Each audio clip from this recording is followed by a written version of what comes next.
সুপ্রিয় দর্শক, আসসালামু আলাইকুম। সবাইকে স্বাগতম জানাচ্ছি আজকের গুরুত্বপূর্ণ সংবাদে। প্রথমেই জানিয়ে দিচ্ছি সংবাদ শিরোনাম। ভারত পাকিস্তান উত্তেজনায় নতুন অস্ত্র ড্রোন যেভাবে বদলে দিচ্ছে সামরিক কৌশল। শুনছিলেন সংবাদ শিরোনাম, এখন বিস্তারিত। তার আগে ছোট্ট একটি আবেদন, যদি আপনি ন্যায় ও মানবতার পক্ষে থাকেন লাইক দিন। এশিয়াতে শান্তি দেখতে চাইলে কমেন্টসে লিখে জানান ভারত পাকিস্তানের মধ্যে শান্তি চাই। আর সাবস্ক্রাইব করুন আমাদের চ্যানেলটি, কারণ আমরা বলি সেই কথা যা অনেক মিডিয়া আড়াল করে। এখন চলুন বিস্তারিত দেখা যাক। 1 বছর আগে পাকিস্তানের কিছু স্থাপনায় হামলা চালায় ভারতীয় সামরিক বাহিনী। ভারতের দাবি অনুযায়ী যেগুলো ছিল সন্ত্রাসবাদীদের শিবির। ভারত শাসিত কাশ্মীরের পহেলগামে 2025-এর 22 এপ্রিল বন্দুকধারীদের গুলিতে 26 জন পর্যটক ও স্থানীয় একজন ব্যক্তি নিহত হন। তারপরেই ওই সামরিক অভিযান চালায় ভারত, যার সাংকেতিক নাম দেওয়া হয়েছিল অপারেশন সিন্ধুর। ভারত অভিযোগ করেছিল যে পাকিস্তান ভিত্তিক সশস্ত্র গোষ্ঠীগুলোই পাহেলগাম হামলার জন্য দায়ী, তবে পাকিস্তান ওই ঘটনার দায় অস্বীকার করে।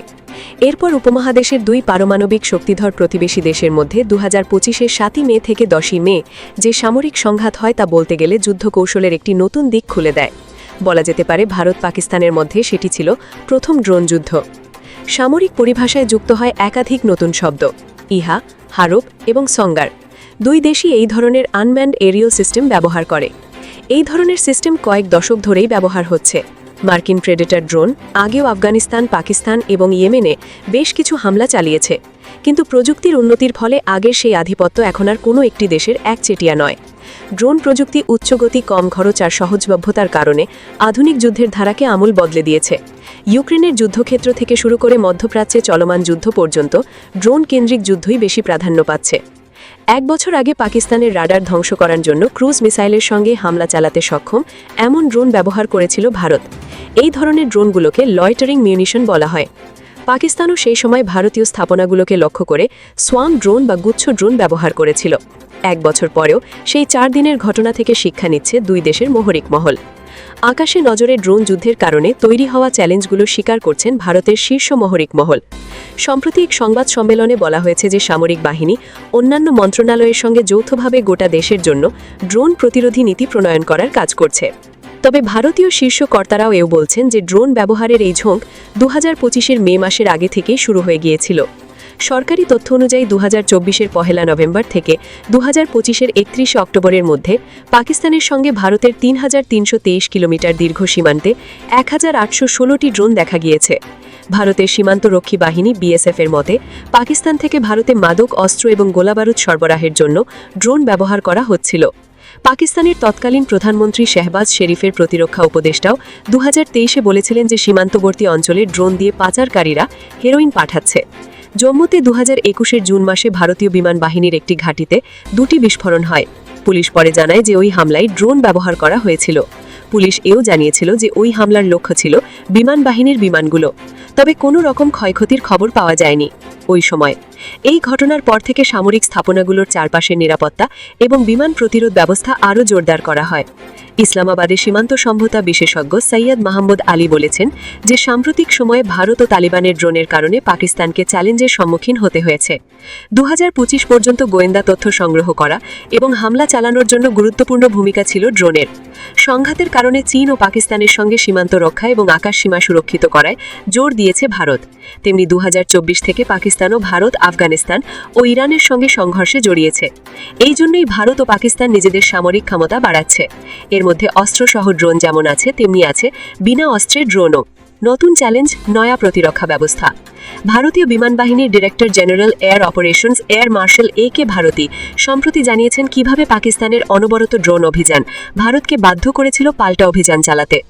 ভারতীয় ডিরেক্টর মন্ত্রণালয়ের এক উন্নত কর্মকর্তা বলেন, আগে আমরা শত্রুপক্ষের যুদ্ধবিমান, হেলিকপ্টার বা মিসাইলের দিকে নজর রাখতাম, পাশাপাশি এখন আমাদের সব আকার ও আকৃতির এবং বিভিন্ন উচ্চতায় থাকা ড্রোনও শনাক্ত করতে হচ্ছে। আর এর প্রভাব শুধু সংঘাতে সীমাবদ্ধ নয়। সন্ত্রাস বিরোধী অভিযানের ক্ষেত্রে ড্রোন কিভাবে ধীরে ধীরে প্রচলিত বিমান হামলার জায়গা নিচ্ছে তা পাকিস্তানের সামরিক কর্মকর্তারা জানিয়েছেন।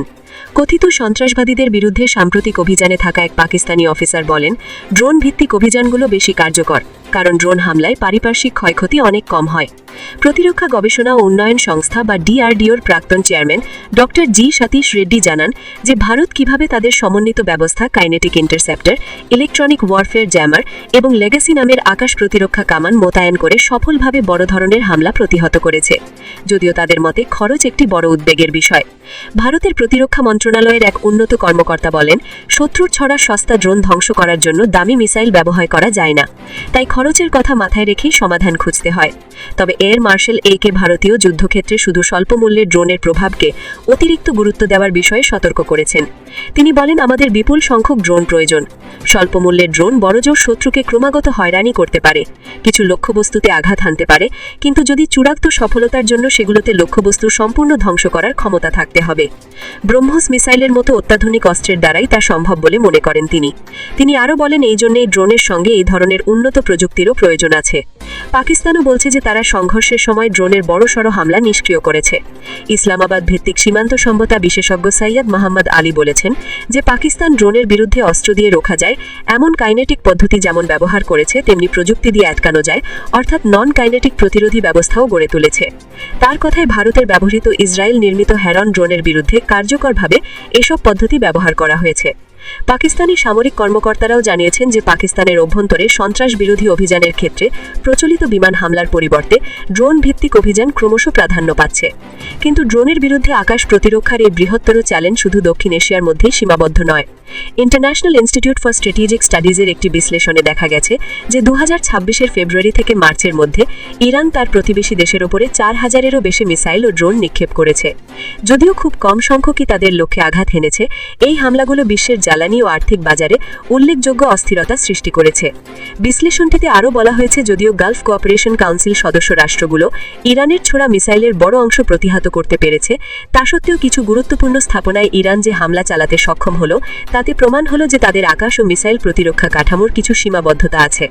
ভারত বলছে যে তারা তাদের সীমান্তের গুরুত্বপূর্ণ স্থানগুলোতে একটি বহুস্তরীয় আকাশ প্রতিরক্ষা ব্যবস্থায় বিনিয়োগ করেছে। এই ধরনের ঘাটতি পূরণের চেষ্টা করেছে তারা। সামরিক শক্তি বৃদ্ধি। স্টকহোম ইন্টারন্যাশনাল পিস রিসার্চ ইনস্টিটিউটের তথ্য অনুযায়ী 2025-এ সামরিক ব্যয়ের দিক থেকে ভারত বিশ্বের পঞ্চম স্থানে ছিল। ওই বছর তারা প্রায় $9,210 কোটি ব্যয় করে এই খাতে। তুলনামূলকভাবে পাকিস্তান এই সময় ব্যয় করেছিল প্রায় $1,190 কোটি।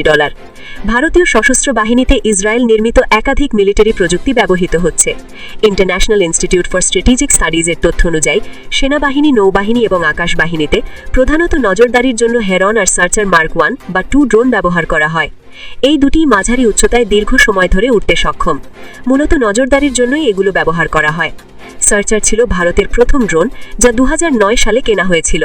প্রাক্তন সেনাপ্রধান জেনারেল বেদ প্রবাস মালিক 1998 সালের মার্চে ইসরায়েলের বেন গুরিয়ন বিমানবন্দরের কাছে সার্চার 1-এর একটি প্রদর্শনী দেখার কথা মনে করেন। সেটি ছিল এই ধরনের প্রথম প্রদর্শনী। যদিও দাবি করা হয় যে মিশনের উপর নির্ভর করে হেরন 35,000 ফুট উচ্চতায় 45 ঘন্টা পর্যন্ত আকাশে থাকতে পারে, সার্চারের ক্ষমতা তার থেকে তুলনামূলক কম। ভারত এখন শুধু দীর্ঘ সময় উঠতে পারবে এমন ড্রোনের পাশাপাশি আঘাত করার ক্ষমতা আরও বেশি হবে এমন ড্রোনও চাইছে। জানা গেছে যে যুক্তরাষ্ট্রের সঙ্গে ভারত $350 কোটি একটি চুক্তি করেছে, যার অধীনে 31টি MQ-9B হেল বা অতি উচ্চতায় দীর্ঘ সময় ধরে উঠতে পারবে এমন ড্রোন কিনবে। এর মধ্যে নৌবাহিনীর জন্য 15টি এবং স্থল ও আকাশ বাহিনীর জন্য 8টি করে ড্রোন থাকবে। এই ড্রোনগুলো 2029 থেকে 2030 সালের মধ্যে সরবরাহ করা হবে বলে আশা করা যায়। নৌবাহিনীর বিমান শাখার অবসরপ্রাপ্ত রিয়ার অ্যাডমিরাল PG ফিলিপোস MQ-9B ড্রোনগুলোকে একটি অত্যন্ত শক্তিশালী প্ল্যাটফর্ম বলে বর্ণনা করেছেন। তিনি উল্লেখ করেন যে নৌবাহিনী এর একটি ভার্সন সমুদ্র উপকূলে লিজ নিয়ে ব্যবহার করছে। নজরদারি, মানবিক সহায়তা এবং আরও অনেক কাজে সক্ষম এই ড্রোনকে গেম চেঞ্জার বলে মনে করেন তিনি। তবে হামলা চালানোর ড্রোন, যাকে লয়টারিং মিউনিশন বা কামিকাজি ড্রোন বলা হয়, যেগুলোতে বিস্ফোরক থাকে এবং লক্ষ্যবস্তুতে আঘাত করার পরে ফেটে যায়, সেরকম ড্রোনের জন্য ভারত এখনও মূলত আমদানির উপরে নির্ভরশীল। IISS-এর তথ্য অনুযায়ী ভারত যে প্রধান প্রযুক্তি ব্যবহার করে তার মধ্যে আছে ইসরায়েলি হ্যারপ, মিনি হার্পি এবং স্কাই স্ট্রাইকার বেঙ্গালুরু ভিত্তিক আলফা ডিজাইন টেকনোলজিজের সঙ্গে যৌথভাবে নির্মিত। একই সঙ্গে ভারতে নির্মিত নাগাস্ত্র ব্যবহার করা হয়। ভারত ছোট আকারের তৌরিক সামরিক ড্রোন যেমন নজরদারি চালানো এবং সোয়াম অপারেশনে ব্যবহৃত কোয়াডকপ্টার নির্মাণের বিষয়ে আত্মনির্ভর হবার দিকে জোর দিচ্ছে। সোয়াম অপারেশন বলতে এমন সমন্বিত অভিযানকে বোঝায় যেখানে একগুচ্ছ ড্রোন বা রোবট বা গাড়ি বা অবতার সবগুলোই একটি দল হিসেবে কাজ করে এবং একটি নির্দিষ্ট লক্ষ্য অর্জনে ব্যবহৃত হয়। প্রতিরক্ষা মন্ত্রণালয়ের কর্মকর্তারা জানিয়েছেন যে একটি human in the loop system নিয়ে কাজ করা হচ্ছে, যার সাহায্যে একজন অপারেটর একই সঙ্গে অনেকগুলো ড্রোন পরিচালনা করতে পারবে। আমদানির ঝুঁকি এবং চীনের উপর নির্ভরতা। ভারতের ক্ষেত্রে একটি বড় বাধা হল প্রয়োজনীয় যন্ত্রাংশের সরবরাহ ব্যবস্থা। মেজর জেনারেল মনদীপ সিং অবসরপ্রাপ্ত বর্তমানে একটি বেসরকারি ড্রোন সংস্থার প্রতিরক্ষা বিভাগের দায়িত্বে রয়েছেন। তিনি বলেছেন, ফ্লাইট কন্ট্রোলার, স্পিড কন্ট্রোলার এবং কমিউনিকেশন হার্ডওয়্যার সহ ড্রোনের মূল যন্ত্রাংশের আমদানি বাজারে চীনের আধিপত্য রয়েছে। তিনি বলেন, একটি ড্রোনের 4টি প্রধান অংশ থাকে। প্রথমটি হলো ফ্লাইট কন্ট্রোলার, যা ড্রোনের মস্তিষ্ক। এরপর রয়েছে স্পিড কন্ট্রোলার, যা ফ্লাইট কন্ট্রোলার থেকে মোটরের সঙ্গে যোগাযোগ স্থাপন করে এবং এই মোটরগুলোই ড্রোনটিকে ওড়ার সময় নির্দেশ দেয়। মনদীপ সিং বলেন, তারপর রয়েছে ড্রোনের রিসিভার ও ট্রান্সমিটার, যা ড্রোন ও অপারেটরের মধ্যে যোগাযোগের জন্য ব্যবহৃত হয়, এবং সবশেষে এর ক্যামেরা। এই 4টি মূল অংশের ক্ষেত্রে আমরা মূলত আমদানির ওপর নির্ভরশীল ছিলাম, কিন্তু এখন কিছুটা পরিস্থিতির বদল হয়েছে। তবে তিনি এও বলেন, সস্তা চীনা যন্ত্রাংশের বদলে নিজেদের দেশেই এগুলো তৈরি করার ব্যাপারে আমাদের এখনও অনেকটা পথ যেতে হবে। তার ভাষায়, অপারেশন সিন্ধুর থেকে পাওয়া সবচেয়ে বড় শিক্ষা হল ভারতকে তার সরবরাহ ব্যবস্থার জন্য চীনের উপর নির্ভরতা কমাতে হবে। একই সঙ্গে এটা সুনিশ্চিত করতে হবে যাতে সরবরাহ ব্যবস্থা শক্তপোক্ত এবং নির্ভরযোগ্য থাকে। ভারতীয় সশস্ত্র বাহিনীকে সরঞ্জাম সরবরাহকারী প্রতিষ্ঠান আইজি ডিফেন্সের প্রতিষ্ঠাতা এবং সিইও বোধিসত্ত্ব সংঘপ্রিয় বলেছেন, চীনা সিস্টেমগুলো ডেটা নিরাপত্তা, সিস্টেম নিয়ন্ত্রণ এবং সরবরাহ ব্যবস্থার নির্ভরযোগ্যতা নিয়ে উদ্বেগ আছে। ভারতকে তার নিজস্ব প্রতিরক্ষা প্রযুক্তি তৈরি ও নিয়ন্ত্রণ করতে হবে এবং আমরা ঠিক সেই দিকেই মনোযোগ দিচ্ছি। সশস্ত্র ড্রোন কেনায় পাকিস্তান কি এগিয়ে যাচ্ছে? সামরিক বাজেট কম হওয়া সত্ত্বেও সশস্ত্র ড্রোন ক্রয়ের ক্ষেত্রে পাকিস্তান ভারতের চেয়ে দ্রুত এগিয়েছে বলে মনে করা হচ্ছে। SIPRI এর তথ্য অনুযায়ী 2021 থেকে 2025-এর মধ্যে পাকিস্তান 35টি সশস্ত্র ড্রোন পেয়েছে, যার মধ্যে তুরস্ক থেকে 3টি আকিনজি সিস্টেম, চীন থেকে 23টি উইংলুং 2 সিস্টেম এবং তুরস্ক থেকেই 9টি বাইরাক্তার TB2 ড্রোন পেয়েছে তারা। অন্যদিকে ভারত এখনও তার চুক্তিবদ্ধ MQ-9B মিসাইলের সরবরাহের অপেক্ষায় রয়েছে। পাকিস্তানও দেশীয়ভাবে বেশ কিছু সিস্টেম তৈরি করার চেষ্টা করছে। শাহপার সিরিজ, বিশেষ করে শাহপার 3, তাদের সবচেয়ে উন্নত দেশীয় ড্রোন, যেটি প্রায় 30 ঘন্টা পর্যন্ত উড়তে পারে। পাকিস্তানের প্রথম ড্রোন বারাক 2015 সালে সশস্ত্র গোষ্ঠীগুলোর বিরুদ্ধে অভিযানে ব্যবহার করা হয়েছিল। উকাব ড্রোন ব্যবহার করা হয় কৌশলগত কাজের জন্য, যেমন নজরদারি এবং অস্ত্র থেকে ছোড়া গোলা যাতে সঠিক দিশায় পৌঁছায় তার জন্য ব্যবহার করা হয়। এই ড্রোনগুলো বেশিরভাগই পাকিস্তানে তৈরি করা হয়, তবে ইঞ্জিনের মতো কিছু যন্ত্রাংশ আমদানি করা হয়। পাকিস্তান তুরস্ক ও চীন থেকেও উন্নত ড্রোন আমদানি করেছে, যেগুলো নজরদারি চালাতে, লক্ষ্যবস্তুতে আঘাত হানতে এবং দীর্ঘ দূরত্বে উড়তে পারে। IISS এর তথ্য অনুযায়ী পাকিস্তান তুরস্কের তৈরি ইহা কামিকাজি ড্রোন এবং ইটালির মিডিয়াম ফ্যালকো ড্রোনও ব্যবহার করে। এরপরই ভারত আর পাকিস্তান উভয় দেশের সেনাবাহিনী 2025-এর সংঘাতকে একটি শিক্ষাক্ষেত্র হিসাবে দেখছে এবং উভয়ই নিজেদের প্রস্তুত করছে। ভারতীয় সেনাবাহিনী প্রতিটি সৈন্যের হাতে ঈগল তুলে দেওয়ার লক্ষ্যে কাজ করছে, যাকে কর্মকর্তারা প্রতিটি সৈন্যের হাতে ঈগল তুলে দেওয়া বলে বর্ণনা করছেন, অর্থাৎ সম্মুখ সারির সৈনিকদের ড্রোন ওড়ানো, পরিচালনা করা এবং এর বিরুদ্ধে আত্মরক্ষার শিক্ষা দেওয়া। এছাড়াও প্রতিটি ব্যাটালিয়নের ড্রোন যুদ্ধ বিশেষজ্ঞকে অন্তর্ভুক্ত করার পরিকল্পনা রয়েছে। সৈয়দ মোহাম্মদ আলীর মতে, পাকিস্তান ড্রোন যুদ্ধকে তাদের অভিযানগত পরিকল্পনা ও প্রশিক্ষণের একটি অবিচ্ছেদ্য অংশ হিসাবে মনে করছে, যার মধ্যে উৎপাদন ও সংগ্রহ থেকে শুরু করে রক্ষণাবেক্ষণ, মজুদ এবং ড্রোন বিরোধী ব্যবস্থা পর্যন্ত সবকিছু অন্তর্ভুক্ত আছে। DRDOর প্রাক্তন অধ্যক্ষ ডক্টর সতীশ রেড্ডির মতে, ভারতের জন্য পরবর্তী পদক্ষেপ হবে কৃত্রিম বুদ্ধিমত্তা দিয়ে নিয়ন্ত্রিত সোয়ার্ম ড্রোন এবং ইলেকট্রনিক যুদ্ধ প্রতিরোধ করার প্রযুক্তির উন্নয়ন করা।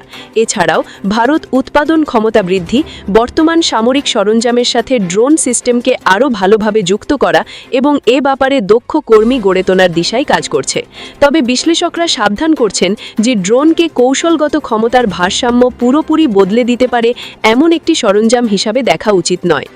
SIPRI এর আর্মস ট্রান্সফার প্রোগ্রামের পরিচালক এবং জ্যেষ্ঠ গবেষক ম্যাথিউ জর্জ বলেন, নজরদারির জন্য ব্যবহার করা ড্রোন মানুষের কাজকে আরও সহজ করে।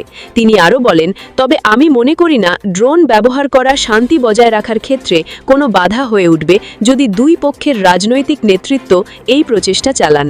Centre for strategic and international স্টাডিজের ইন্টেলিজেন্স এবং ন্যাশনাল সিকিউরিটি অ্যান্ড টেকনোলজি প্রোগ্রামের পরিচালক এমিলি হার্ডিং প্রশ্ন তুলেছেন, ভারত পাকিস্তান দুটি পারমাণবিক অস্ত্রধারী দেশ। আমার কাছে প্রশ্ন হলো, ড্রোন কি উভয় পক্ষের জন্য একটি কম ধ্বংসাত্মক উপায়, নাকি এটি লড়াইকে আরও বিপজ্জনক পর্যায়ে নিয়ে যাওয়ার শুরু?